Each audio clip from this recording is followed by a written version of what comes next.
So according to a new poll, 70% of millennials now support communism, or at least they think they do, and they're going to vote for socialists and Democrats. For those keeping score at home, that's 1 in 3 youngsters who were brought up in the modern, atheistic, secular, progressive education system in America.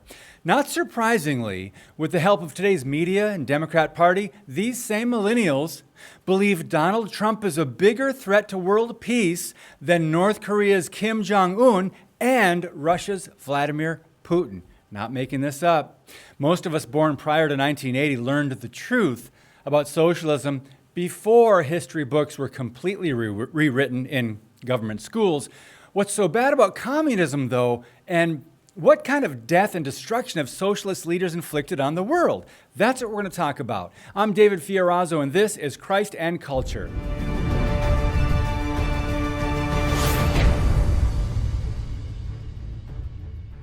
In its 4th annual report on attitudes towards socialism, the Victims of Communism Memorial Foundation reveals some alarming trends among young people in the undereducated United States of entertainment. I hope you're sitting down for this next one. Only 57% of millennials believe the Declaration of Independence better guarantees freedom and equality over the Communist Manifesto. And only 62% of future world shakers believe China is a communist country. Okay, so socialism, here are the basics. It's a centrally planned economy in which the government controls all means of production. Is this confusing at all? Is this historical amnesia, or is it the corruption of the left indoctrinating a generation of young people? Maybe it's a combination. Marion Smith, executive director of Victims of Communism Memorial Foundation, states, quote, "When we don't educate our youngest generations about the historical truth of 100 million victims murdered at the hands of communist regimes over the past century, we shouldn't be surprised at their willingness to embrace Marxist ideas. We need to redouble our efforts to educate America's youth about the dangers of socialism today." Now, most of us don't understand how kids can go through junior high and high school and not come away with at least a basic understanding of economics and world history. We remember the Soviet Union and Red China, but today there's a few obvious examples: Cuba, Venezuela.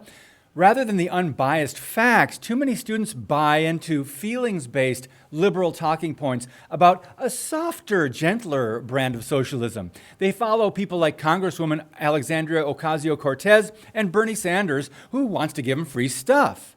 Do they really believe capitalism is the problem? Yep. Ocasio-Cortez has said her generation has never known true prosperity. I'm not kidding. Now, this growing love affair with socialism coincides with a foggy understanding of economic philosophies and is a result of a corrupt, ideologically driven public school curriculum. How else can you explain why 10% of millennials in this new survey say Trump is responsible for more deaths and human rights abuses than Russian leader Joseph Stalin, who murdered tens of millions of people, or Nazi dictator Adolf Hitler? The same way we can explain how 87% of high school students flunked a 5-question test of basic knowledge about American history. These same students were also least likely to know who is on Mount Rushmore. It's only 4 presidents, but only 35% of them got it right. Millennials generally see the world through their own emotions and experience, which prevents them from acknowledging the truth about life and world history. Combine that with the fact that the progressive education system teaches them how bad America is, and you can understand why they think the way they do. People complain about the world and say they want equality, fairness, and justice. But do they really understand what these terms mean?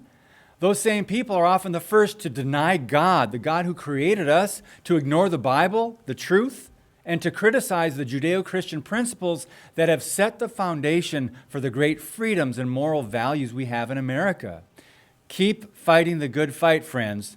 God bless you, and keep speaking the truth about things that matter.